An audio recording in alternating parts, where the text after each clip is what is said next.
Hi everyone, I'm Dr. Yosefa Fogel Wruble, and this is One on One, Women Talk Torah, a series brought to you by Matan Women's Institute for Torah Study.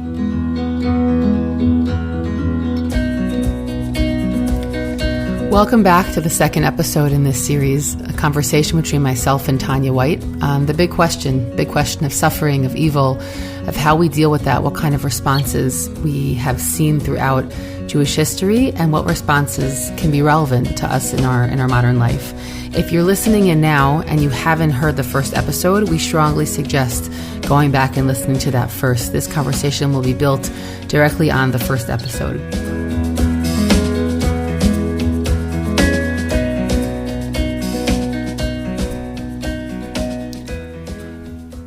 In our previous conversation, we spoke about different measure-for-measure theologies or sin and punishment theologies that present themselves in biblical literature. And we saw that while this is definitely a prevalent theology, there are certain nuances that surface even in the biblical texts, particularly in Sefer Iyov, perhaps also in Megillat Eicha. And we had also explored the story of Cain and Hevel in Sefer Bereshit. And there are definitely nuances and responses that exist in biblical texts.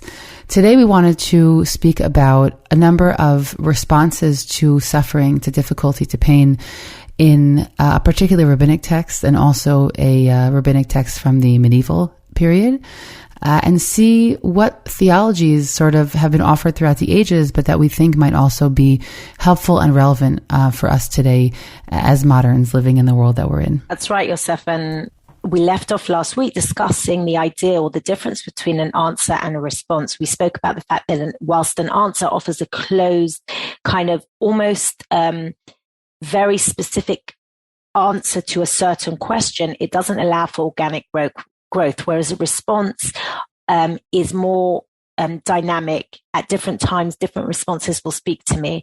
I happenstance upon the following quote by Elie Wiesel, which I think really is pertinent to the discussion that we had in a book called Witness by his student and protege Ariel Berger. He talks about a conversation he had with Elie Wiesel, and Berger says to Elie Wiesel as follows: "I have so many questions," I replied, "and the rabbis in yeshiva give so many answers. But when I hear the answers, my questions only feel heavier than before." Again, this reminded me of what we spoke about last week, this litmus test of, does an answer or response make my suffering worse, or does it make my suffering better? And then Berger continues, "He looked at me for a long moment in silence. Then he said, 'You are sincere. I can see that. And these questions come from your sincerity, your seriousness. We all ask questions, and we should. It is more dangerous if we do not. But perhaps you are not looking for answers. You are looking for responses to your questions, to your life, for ways to live rather than ideas to espouse. Answers close things down. Responses do not." I thought this was really beautiful way of understanding what we're trying to do in this podcast, which is, on the one hand, of course, we're looking to tradition. We're trying to grapple with the notion of the problem of evil. But what we're trying to see is perhaps less answers and more responses. Perhaps the idea of existentially, how do we live with the problem of evil, with suffering, rather than offering a closed answer that may be able to solve that particular problem at that particular time, but on a long-term level doesn't really allow us for cathartic movement. Unfortunately, this week we've had some very close to home tragedies. Rabbinic the Dean of Matan tragically lost her son Moshe to cancer. And last night, a bus with Bnei Akiva children on their way home from Masa Sukkot, from their Sukkot Tiyul, crashed and killed, unfortunately, some people and maimed many others. And I mean, my children themselves had been on this Masa. Thank God they weren't on that particular bus. But it really, when tragedies like this and many other tragedies strike us, it's very hard for us to accept absolute and closed answers. In a sense, what I feel, and I feel this all the time, that suffering almost pulls us, draws us constantly back to the questions. And maybe Yosefa, I don't know, but maybe there's an element of having to be comfortable with living in the tension. Maybe we should eschew those closed answers to a degree and say, you know what, we have to live in that oscillation of different positions, of different responses. So again, today we're going to look at the idea of illness. That's the theme of today's podcast. And for many, that's going to be a very personal and deeply painful topic. Yosefa and I have both had, unfortunately, parents that have gone through illnesses, and we ourselves have gone through various things. And it's not a topic that has one answer for every person. It's a topic that must demand various responses. So today we're going to offer two particular perspectives from tradition, and we're going to discuss how we personally relate to them.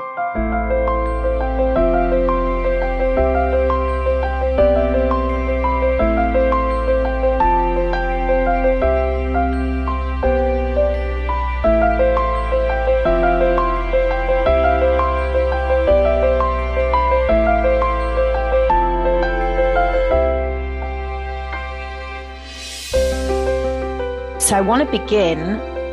Yosefa, do you have anything to add at this point, or should I jump straight in? I think that what you said is correct, that we don't really want answers. I mean, even when people ask, as a teacher, when students come to me with a question, I think maybe a few decades ago, a teacher would feel like they had to have the answer for their student. Even when a student comes to me with something rather small, I'm not talking about an evil or suffering, I always try and respond from a place of response and not answer.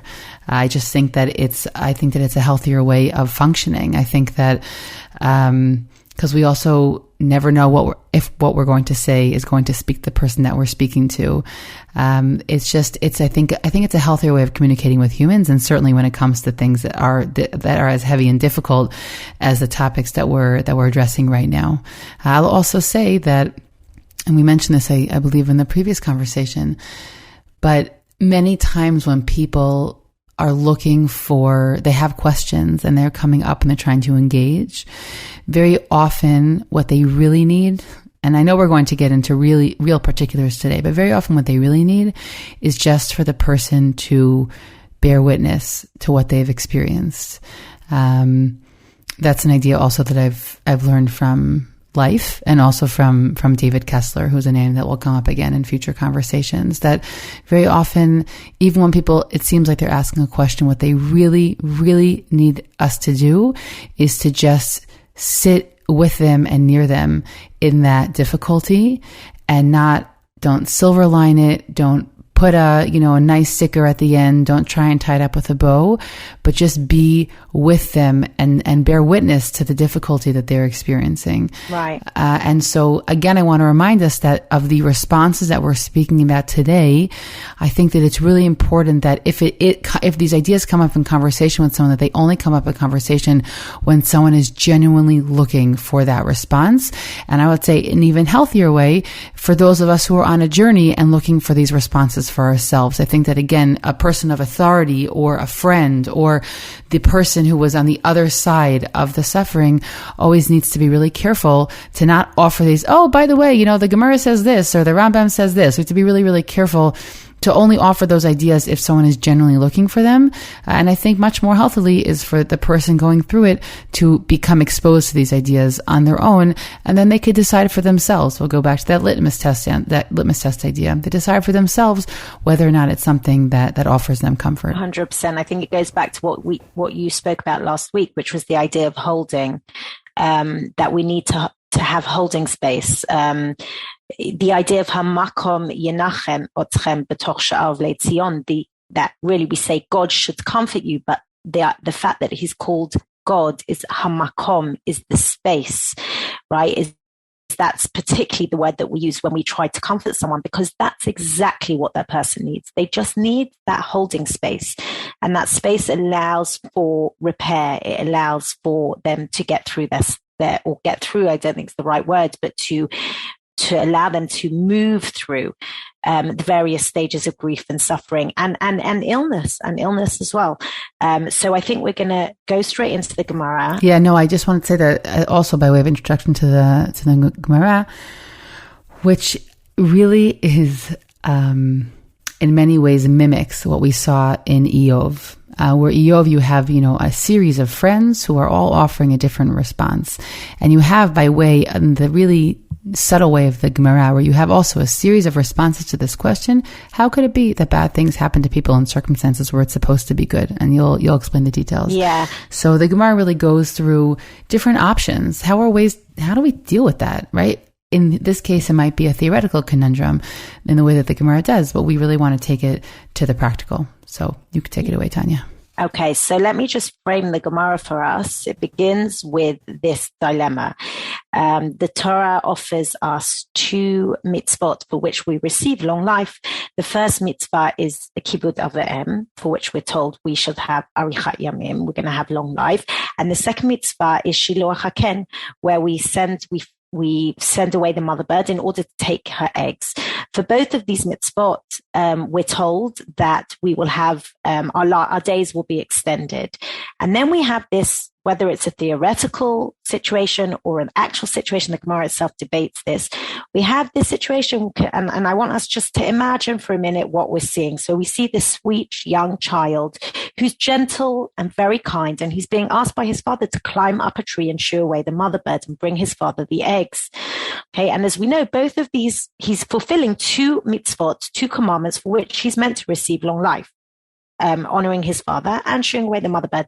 So this sweet child, wanting to please his father and piously fulfill the Torah commandment, goes up the trees and shoos away the mother bird. And tragically, he falls from the tree and he dies. And then we have the Gemara come and try and explain. And again, here we're saying, when we talk about answers and responses, the Gemara is trying to bring answers to how this nonsensical tragedy occurred and why or how it could occur in our world. So we have one opinion that says, could it be that the child was harboring sinful thoughts and was being punished? Okay, and then someone else comes saying, but even if he was harboring sinful thoughts, we know that God protects those on their way to do a mitzvah. And then a third person says, no, but his reward for the mitzvah is perhaps in the world to come. Maybe it's not even in this world. And then another person says, well, maybe you're protected on the way to doing a mitzvah, but not on the way back from doing mitzvah. And finally, a fourth person says, no, you are protected on the way back from doing a mitzvah. And then finally, there's a very, very interesting opinion. A fifth person comes along and he says that this was Sulam Ra'ua. It was a broken ladder, a rickety ladder, a ladder that was unstable. And because of that, the child fell. In other words, you're all wrong. There's no metaphysical debate here. The debate is totally naturalistic. We live in the world, the natural way of the world, that if there is a broken ladder, the danger is fixed. And that's exactly what the Gemara says. There was a fixed danger. And where the danger is fixed or established, one cannot rely on a miracle. That's the exact words of the Gemara. And the father, in other words, should have checked the ladder and never sent, the Gemara doesn't say this, but by way of what comes out from the Gemara is that the father should have checked the ladder and never sent his child up, relying on God to protect him. Okay. Now, again, all of what the Gemara is doing here is offering us a plethora of different responses, and each of these responses is debated by the rabbis in the Gemara, saying, is it true? Is it not true? But I think one of the things that we see throughout here is, or perhaps I should say, one of the things that I think about when I read this Gemara is, I imagine these people sitting at the Shiva with this father, and I imagine the father listening to them and saying, does this offer me any comfort? What comfort do any of these responses offer the grief-stricken father? Now, again, it took me back to a tragedy that we had this year, which was the tragedy in Meron, where we had this terrible, terrible event, right? Where tens of people died.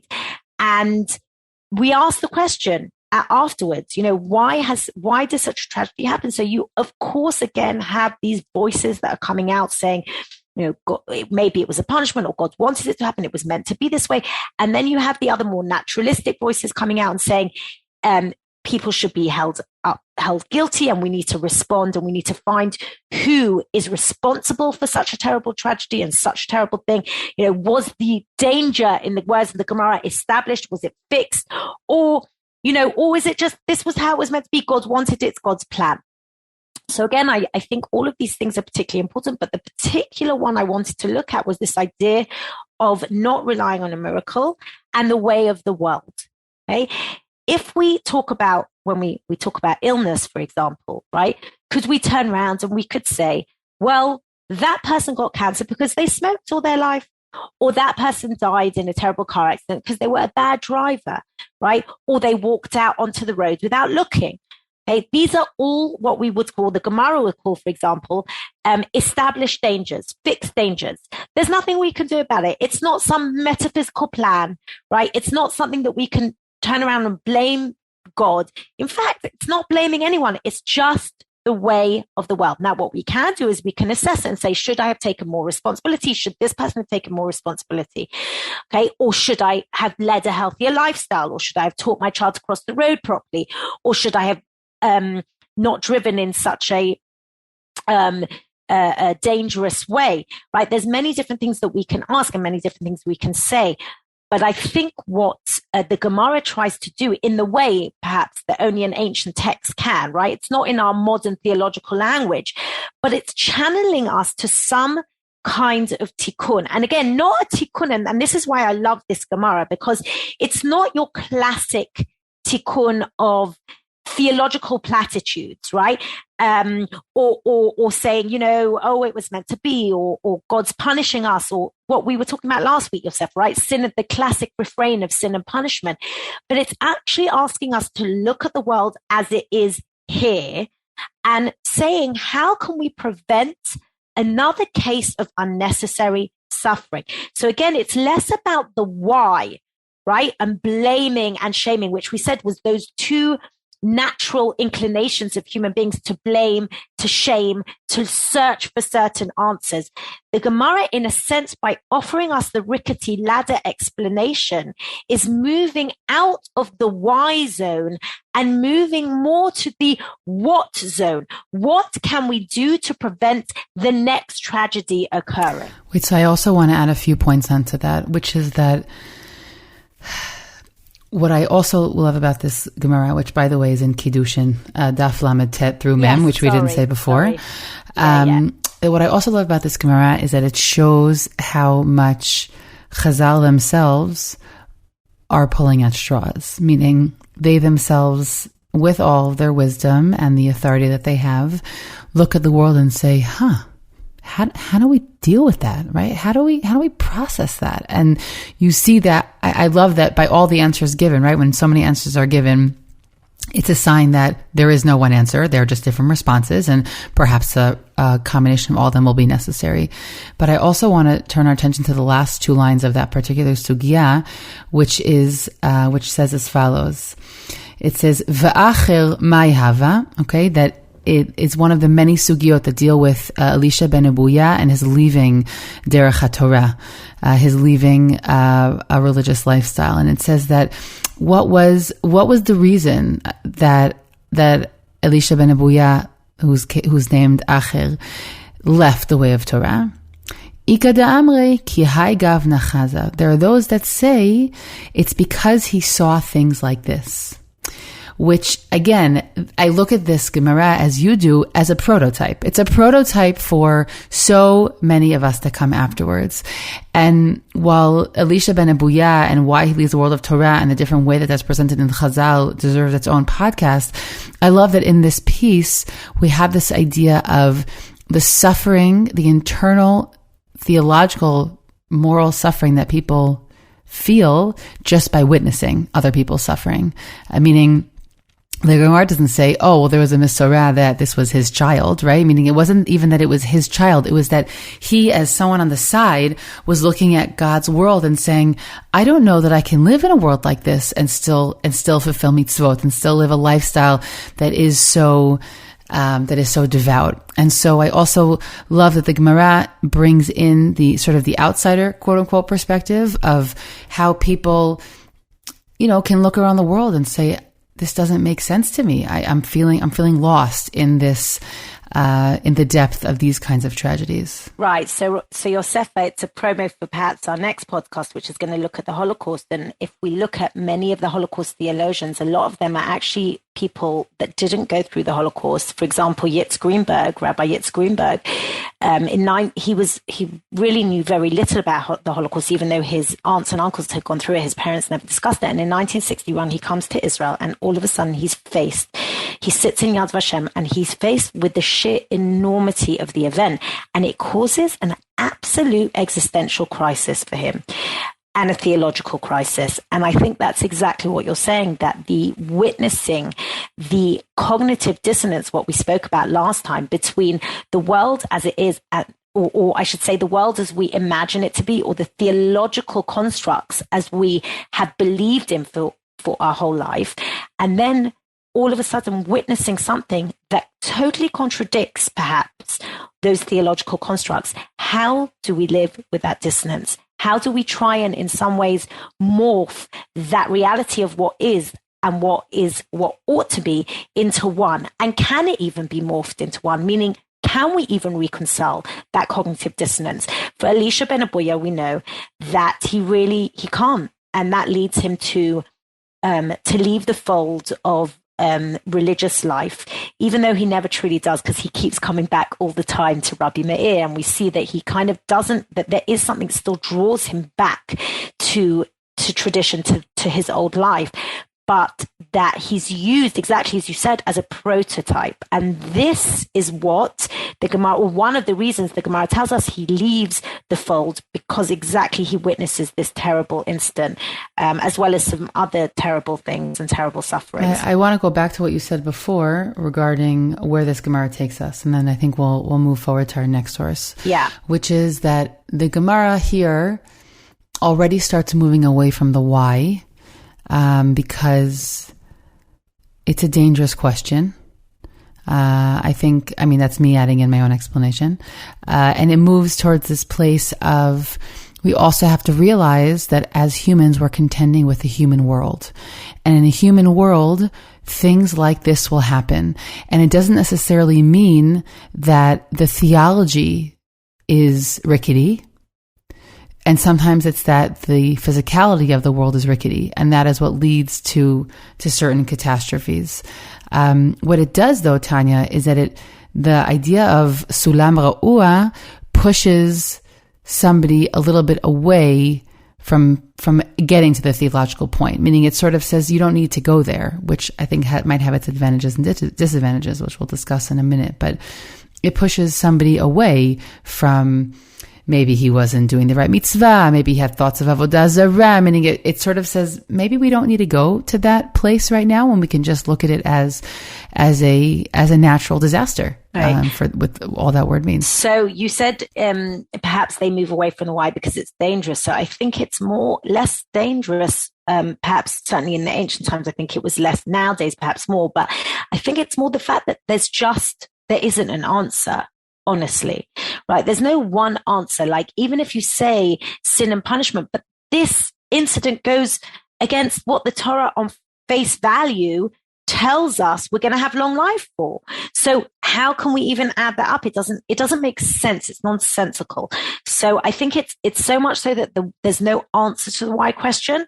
And therefore we move to exactly as you said. And I love that, what you said. I think it's particularly, it's a great way of looking at it.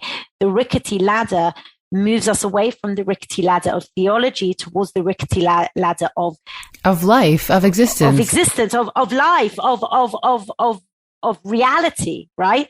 And it's what we would term like a naturalistic or causative explanation, rather than a theological or metaphysical explanation.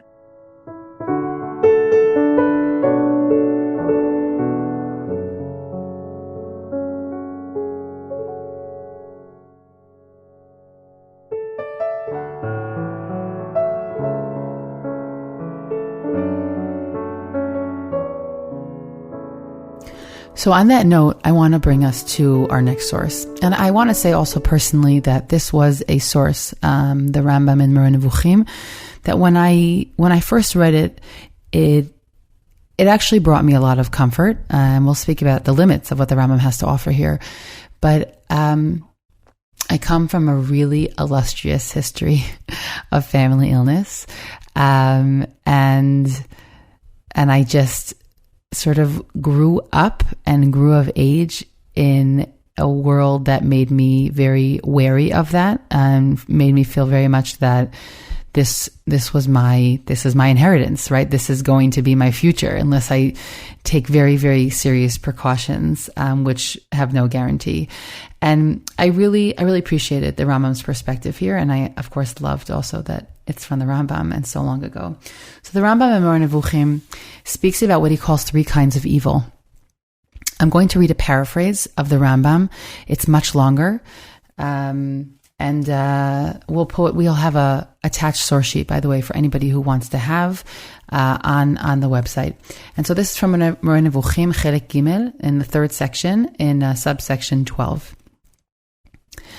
The first kind of evil is that which is caused to man by virtue of the fact that he's subject to genesis and destruction, or that he possesses a body. It's on account of the body that some persons happen to have great deformities or paralysis. And we have already shown that in accordance with the divine wisdom, genesis can only take place through destruction, and without the destruction of the individual members of the species themselves would not exist permanently. And here, this is a very big paraphrase, but he basically says that we are made of matter. We are made of matter, and therefore we can decompose, and we can break down, and we can also be born with deformities because we're made of matter. And so he says that which he says is the smallest amount of evil or suffering in the world is that which we can attribute to the fact that we're simply human. And in order for the species to continue and exist, people need to die and others need to be born. The second class of evil comprises such evils that people cause to each other, when some of them use their strength against others, and these evils are more numerous than those of the first kind. And in the second class of evils, the Rambam would include things like war, which is that these are things that we cause to each other. You don't need to blame, you don't need to look for God in causes of war. You need to look at the way that humans are treating each other, for example. And he says that while these are more numerous than the first kind, he says in the continuation of that paragraph that there's still the far minority. And I love that sentence because the Rambam is living in the 11th century, and he is living in a time where war is far more common than it is now. And he still says, even if it feels like there's a lot of war, it's still the vast minority of the amount of people that are being killed in war on any regular basis. Yeah, Yosefa, I'm going to stop you there. Besides the fact that that may be more common, but the scale was far less than it was, especially if we're talking about the Holocaust and genocides that happened in the 21st century. I think, we would ask, maybe would the Rambam have changed his opinion now? I mean, it's just a question to throw out there, but I think it's worth thinking about. Yeah, interesting. That's a great point, Tanya. I also would say, though, that the Rambam was a big fan of perspective. He writes in a different letter, he says that whenever people are feeling sad, that their lot is really negative and full of bad things, he said it's always good to just take a step back and get a little bit of perspective, and to look at the fact that in relation to the world, we don't have a monopoly on evil and suffering, meaning the individual doesn't have a monopoly.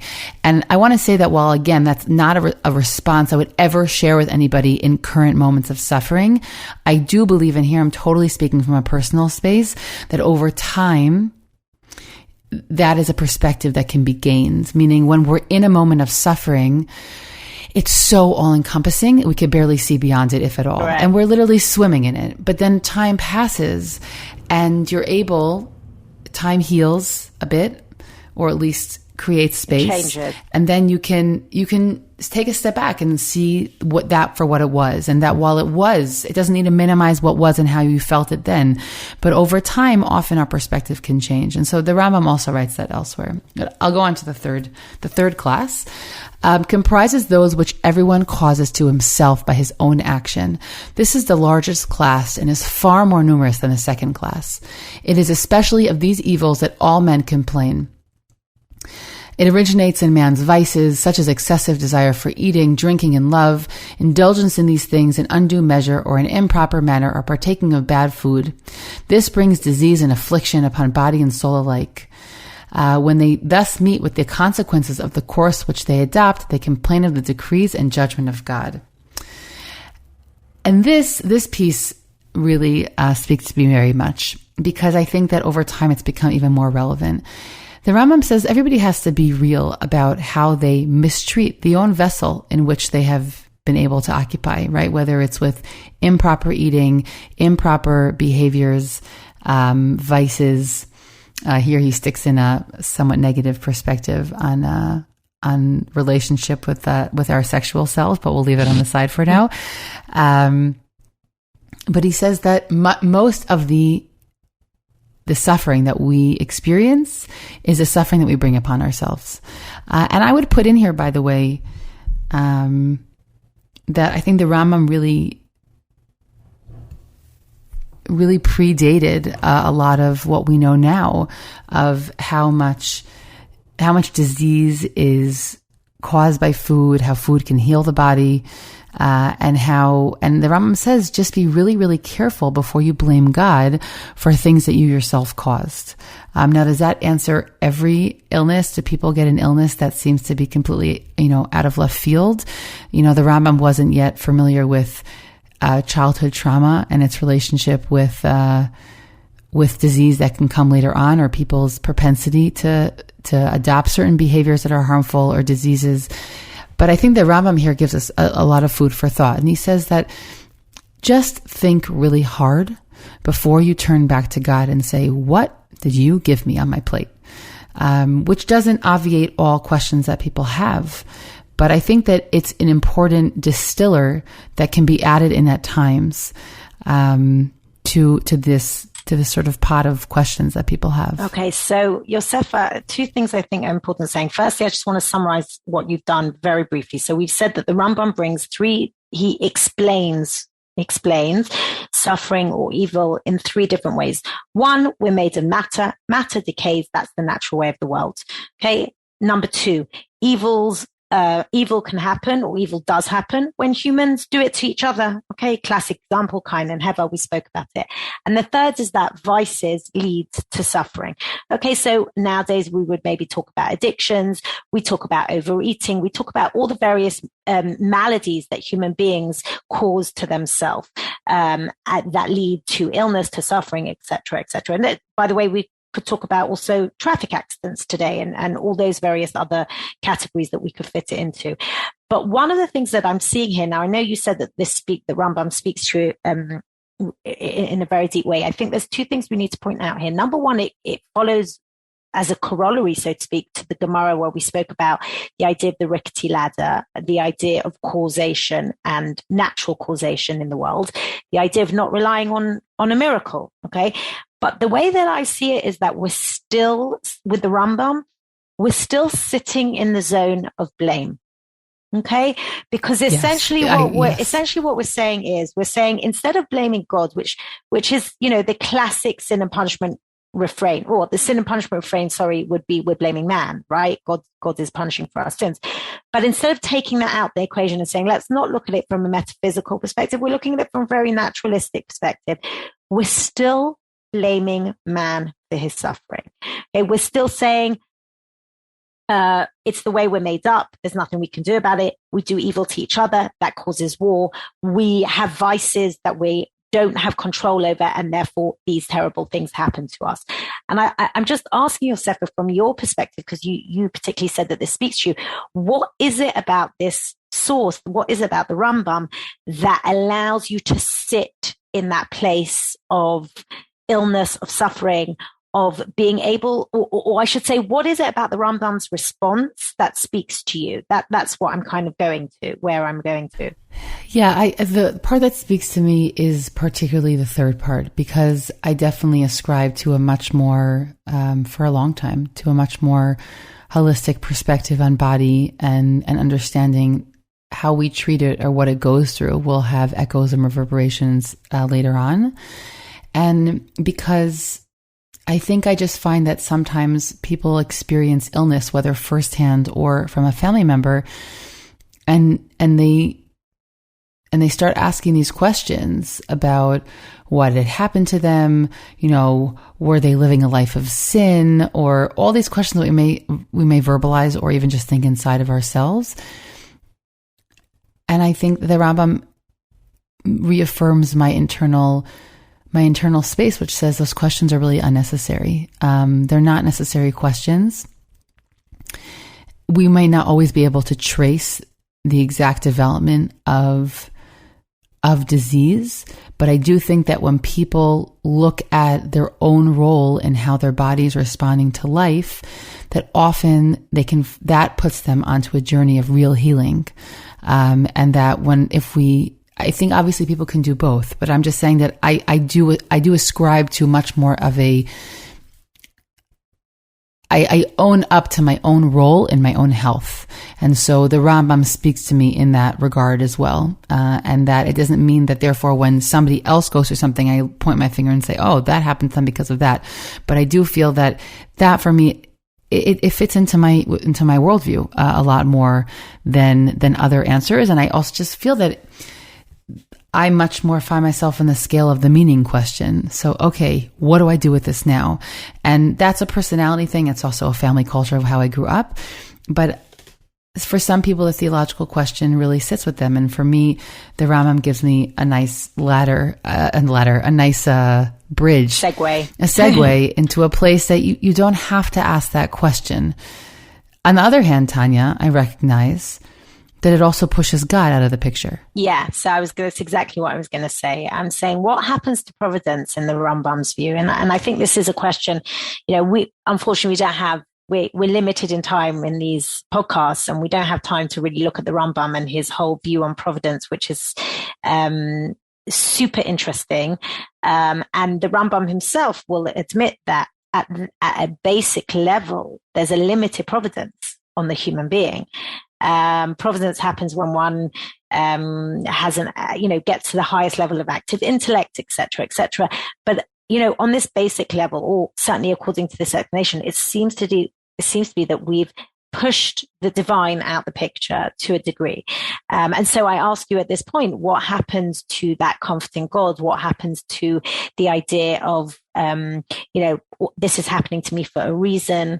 What happens to all of those? No, it does. Right. It throws those pieces out of the water. And I will say that for those who their theology is much more naturalistic, the Rambam will sit better. And for those who are looking for a much warmer or experience God as much closer and warmer, I don't think the Rambam will be all that comforting for them. And I agree that if I could just speak personally, that's a struggle. It's a struggle to find God then in these places because he essentially gets removed. He gets removed and replaced by a very naturalistic perspective. So I recognize that is the biggest limit of the Rambam.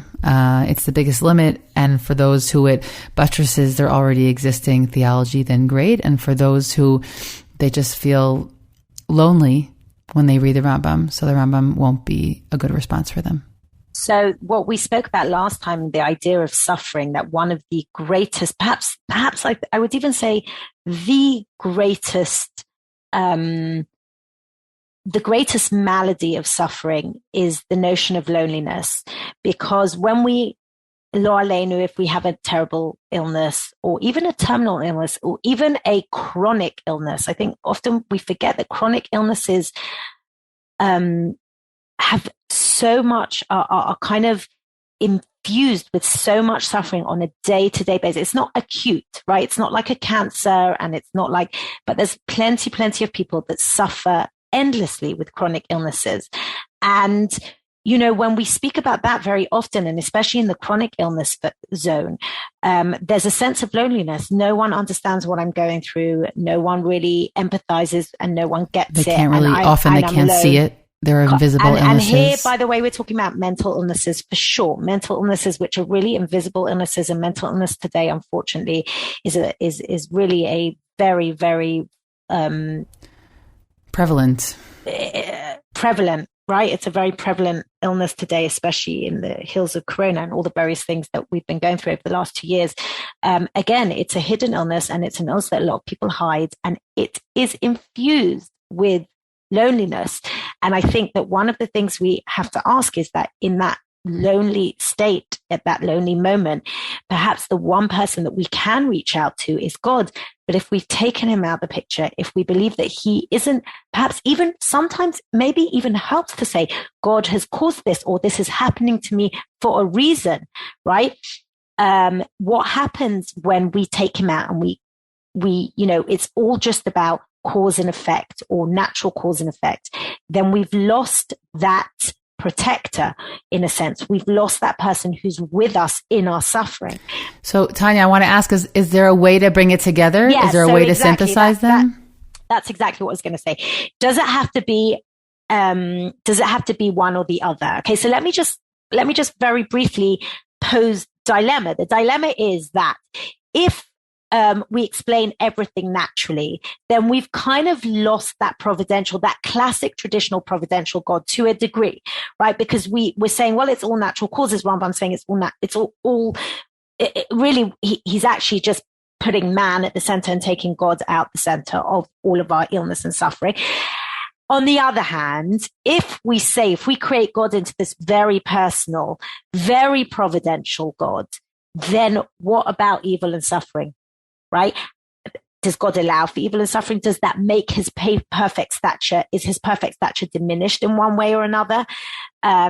Is he no longer that the all-loving, omnibenevolent God that we once believed him to be? So we have this dilemma, and the question is, is there a way of reconciling these two opinions, these two extreme ways or extreme perspectives on suffering and evil? So for me personally, and here again, I'll speak from a very personal level, I don't think it has to be one or the other. Meaning, on the one hand, we know that we live in a very naturalistic universe. And of course, there are reasons why illness happens. There are reasons why car crashes happens. There are reasons why tragedy happens. And we can look at the Gemara that talks about the Rickety ladder. We can look at the Rambam that talks about naturalistic reasons. And we can say, yeah, we are matter. We live in a universe of matter, and things happen. Matter decays, things happen. And at the same time, perhaps we can say that there is still a providential God, that there is a God that can come. It doesn't have to be a closed explanation. It doesn't have to be one or the other. And in this sense, I think the dissonance that, again, can we sit in that uncomfortable place? That's really my question, right? Does it have to be that we absolutely align with the naturalistic explanation, or does it have to be that we absolutely align with the providential explanation? Is there a way that we can sit in that uncomfortable space between the two? Now, again, as human beings, we've said this from the beginning, our natural inclination is towards certainty, is towards closed answers, is towards sometimes blame and shame. And Rabbi Sachs, I think, actually brings us a beautiful explanation where, to a degree, he really understands that part of the human call, and in fact, part of the divine call to humanity, is to remain in that dissonance. Because when we are living in that dissonance, when the question is there, when we are constantly asking that question, what does that suffering mean for me? And again, here I go back, and Yosefa, I kept meaning to say this throughout when you were speaking, I kept forgetting, but I think it's super important. And we said it last time, and again, I'm going to emphasize it. When we talk about finding meaning in our suffering, or when we talk about the idea of not the why, but the what, we are always addressing the single human person who has gone through the suffering. As you said, you can't come and offer, say, the Gemara says this, but only when the person's ready to hear it. I cannot impose meaning on someone else's suffering. The only person who can impose meaning on suffering is the person who has been through the suffering. If I've watched somebody suffer, I can create meaning for myself out of that, but I can't necessarily create meaning for that person. Okay. And the Rabbi Sachs comes and he really grapples with this idea of dissonance. And in his book, Radical Then, Radical Now, he begins the book by asking this exact question. And he talks about the idea, and we're coming up to this Pasha of Lech Lecha very shortly. He asks this idea of why was Avraham chosen? And he brings in this beautiful midrash of the Bira Doleket, of the bird. Well, he translates it as the castle that's aflame, right? Some people say it's a castle that's a light, that lights up. But he understands it as a castle that's on fire. And he says Avraham in the Midrash, Avraham passes that castle and it's aflame. And he asks, where's the owner of that castle? Why is he not putting the flames out? Meaning the world, the evil, the suffering, the terrible destruction that's happening in the world. Why is someone not doing something about it? And this is a question we ask day in, day out. Where is the owner of the world? Where's God? Why is he not stopping all this terrible suffering and evil that's happening? And the answer comes by way of somebody, the owner that sits in the flames, and he's at the top of the building, and he turns and he says, I'm here. And that's where the Midrash ends, that the owner turns from the top of the building and says, I'm here, right? How is that an answer? And again, to me,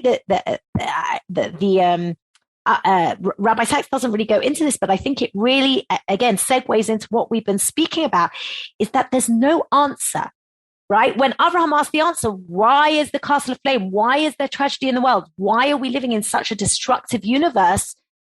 The answer of God is, I'm here, meaning the providence, he's still there, right? It's not that Rambam's... He's still there, but there are indeed flames. Exactly. And it's not that Rambam's naturalistic explanation can't work with providence. This is the way I see it. I think it still can work with the providential view of reality. It's just that we don't have to... We're not children that's expecting God to come down and save us, right? That at the end of the day, we live in a world, we're created for matter, we're created in a world that has natural cause and effect. Let's take responsibility for ourselves. Let's ask ourselves, what can we do to prevent the next tragedy, to prevent the next rickety ladder, to prevent the next Miron, to prevent, et cetera, right? We can bring in a million different examples. And that's exactly what Rabbi Sachs is saying here. And Yosefa, I'm going to read Rabbi Sachs, just a very small extract of what he says. He says like this, he says, Judaism begins not in wonder that the world is, but in protest that the world is not as it ought to be. It is that cry, that sacred discontent, that Abraham's journey begins. The easy answer would be to deny the reality of either God or evil. Then the contradiction would disappear and we could live at peace with the world.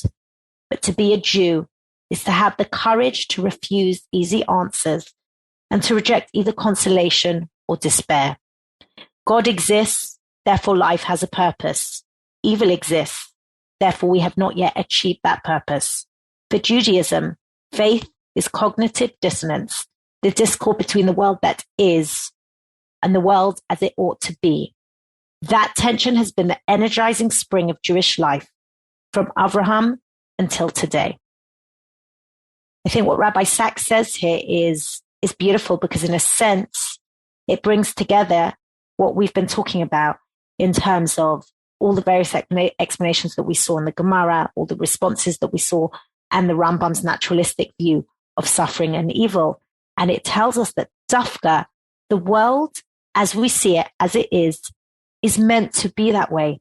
It doesn't mean that God doesn't exist. And it doesn't mean that God isn't involved. And it doesn't mean that we can't access God as a personal God. On the contrary, it just means that God is calling out to us. He's saying, I'm here. I'm with you in the flames. I'm suffering. I'm here.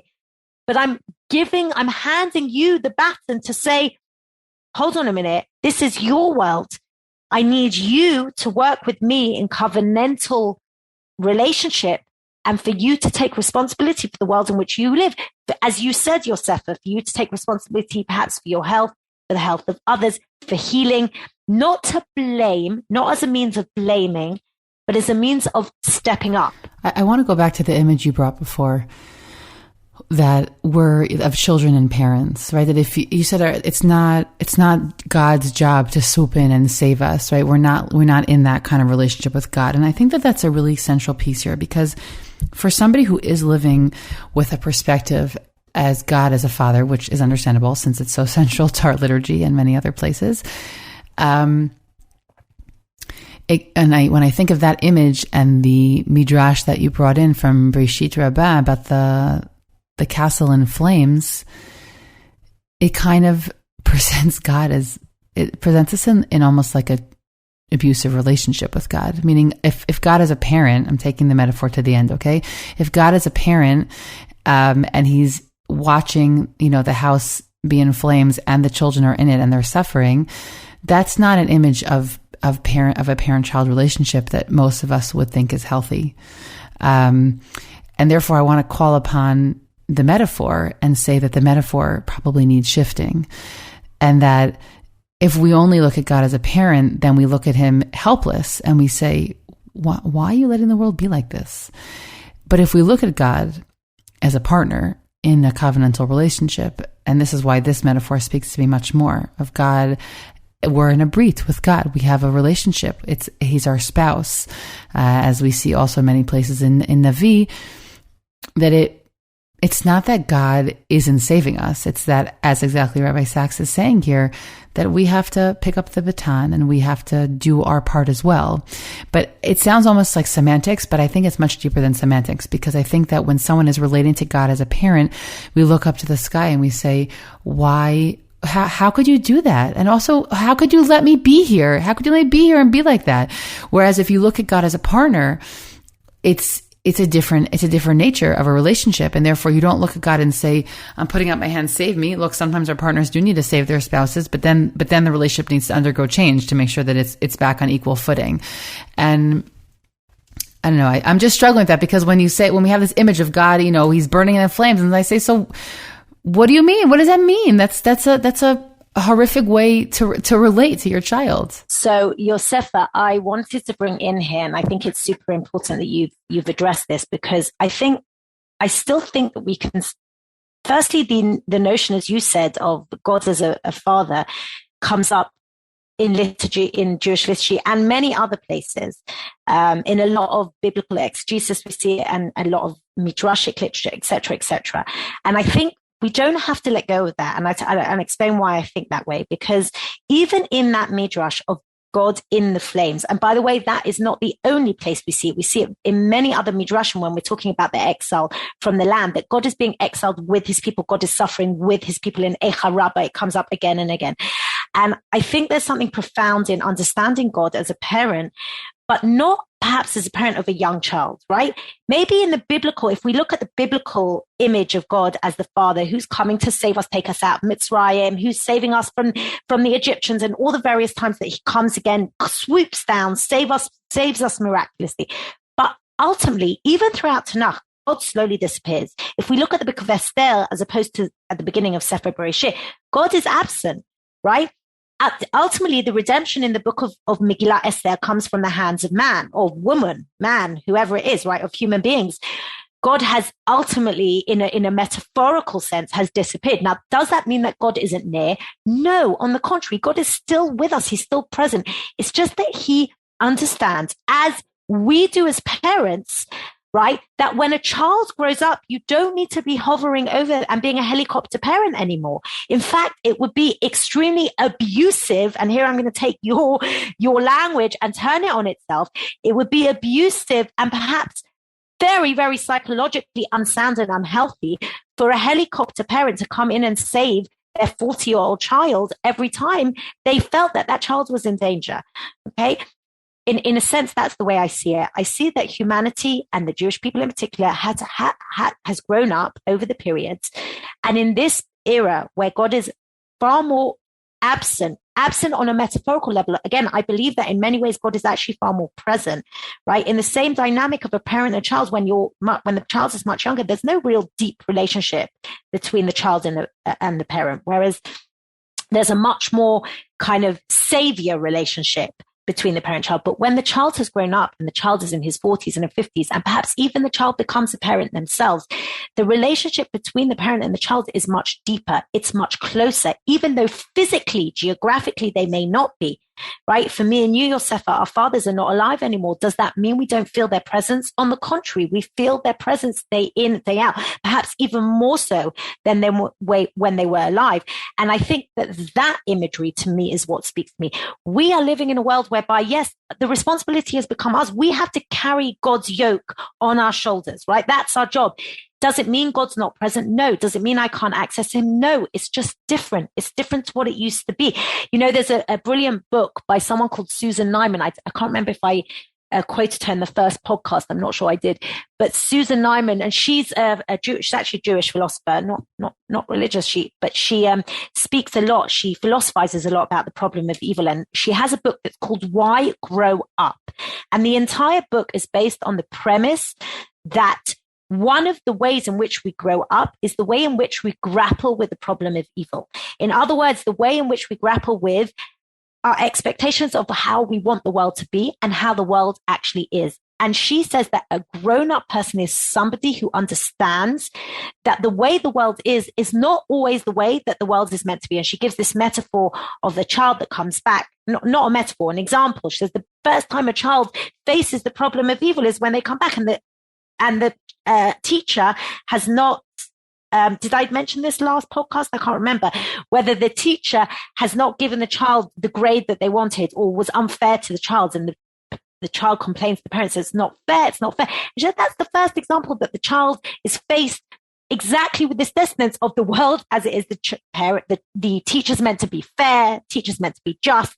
And when the teacher isn't, how does the child manage those feelings, those sentiments, those disappointments of what I believe should be and what actually is? And she says all of our life, in a way, is growth or growing through the grappling with that dissonance. And that's the way I see it in terms of this midrash and what Rabbi Sachs is telling us here, that really part of the dynamic of our covenantal relationship with Hashem, with God, is that we need to grow up and we need to take responsibility.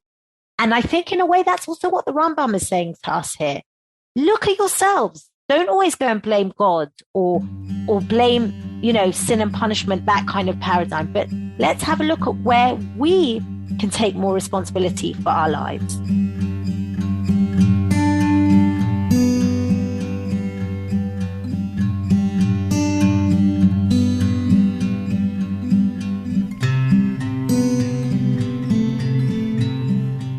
And if I can just ask one more question before we close today's episode, based on what we've seen today, where are we placing?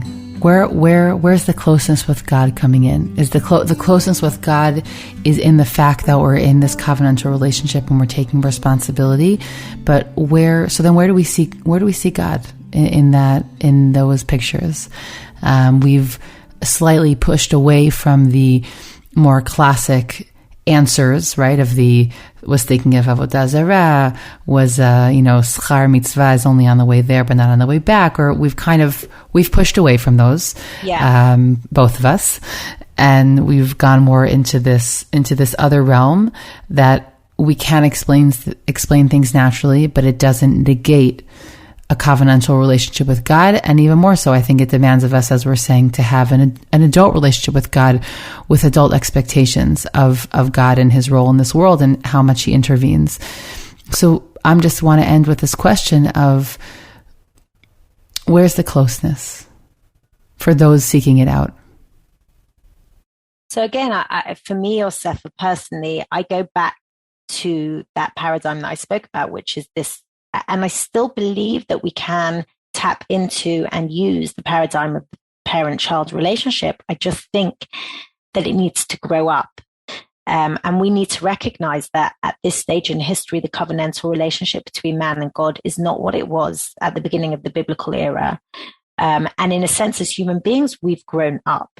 There's been over the last even 20 years, Yosefa, and I'm sure you agree with me because I know we've had these discussions together, there's been a huge expansion of consciousness, not just religious consciousness, which I think has also expanded, but human consciousness has expanded on a huge scale in terms of our awareness of our environment, our awareness of our commitment and our responsibility to the environment, to others, to ourselves, to holistic healing, all the various things that we've seen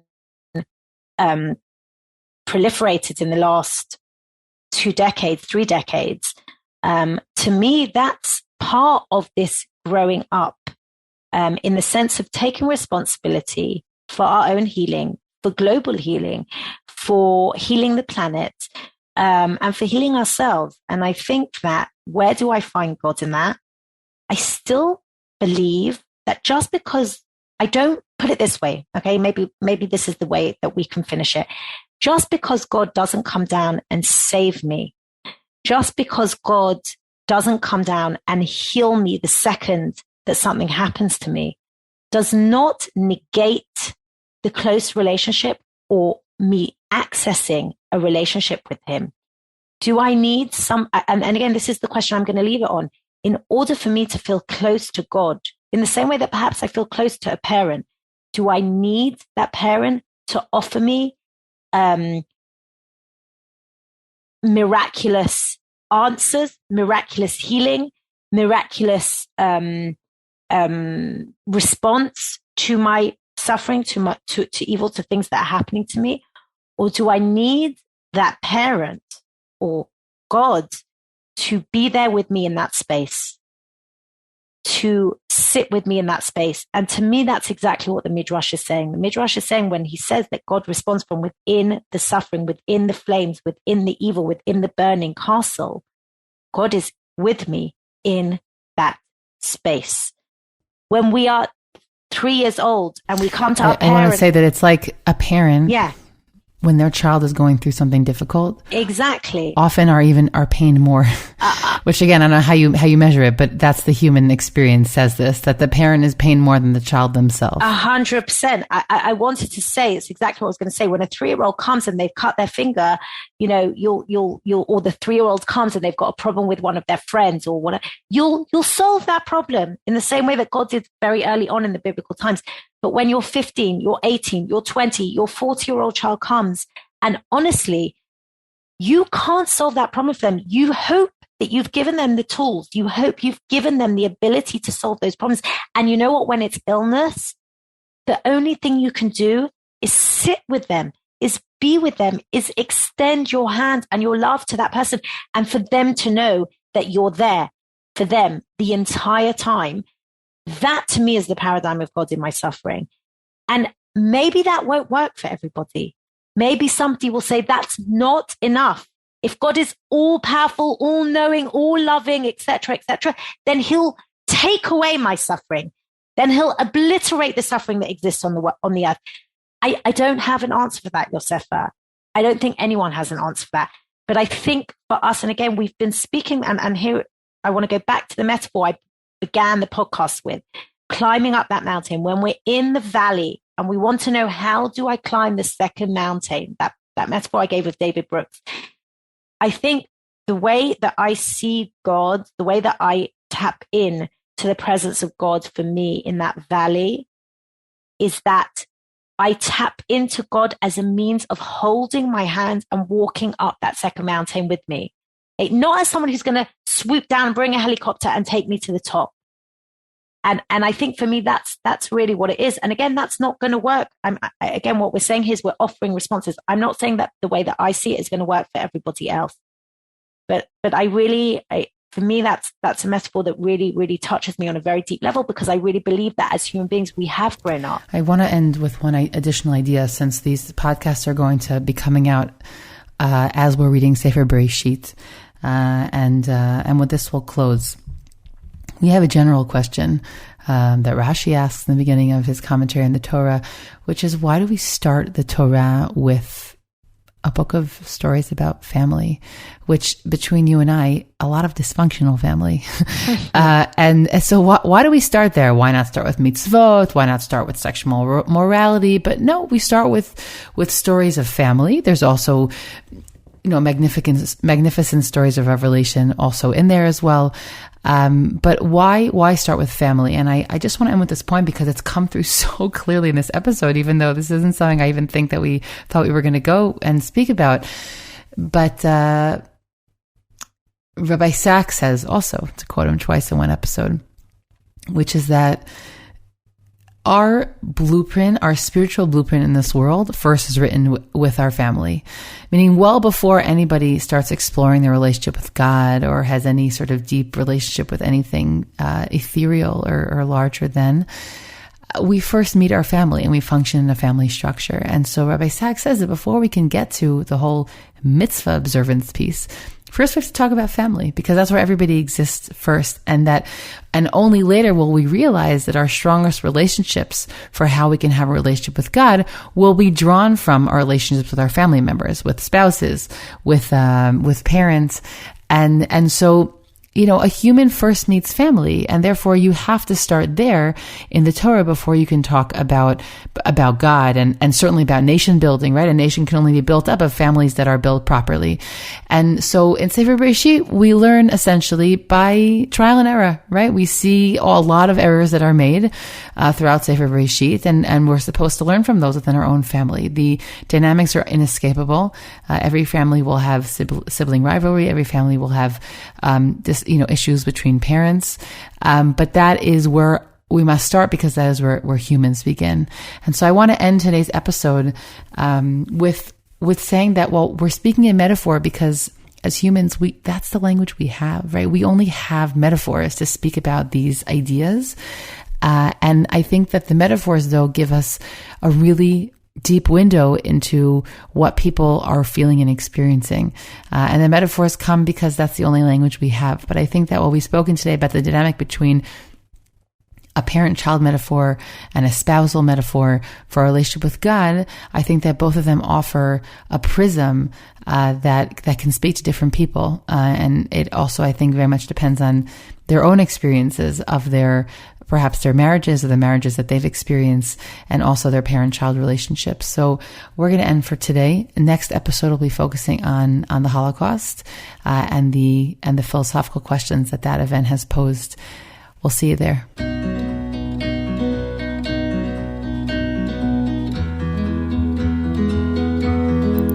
I hope you enjoyed this conversation as much as I did. I'm Dr. Yosefa Fogel Wruble, and this is One-on-One Women Talk Torah, a series brought to you by Matan Women's Institute for Torah Study.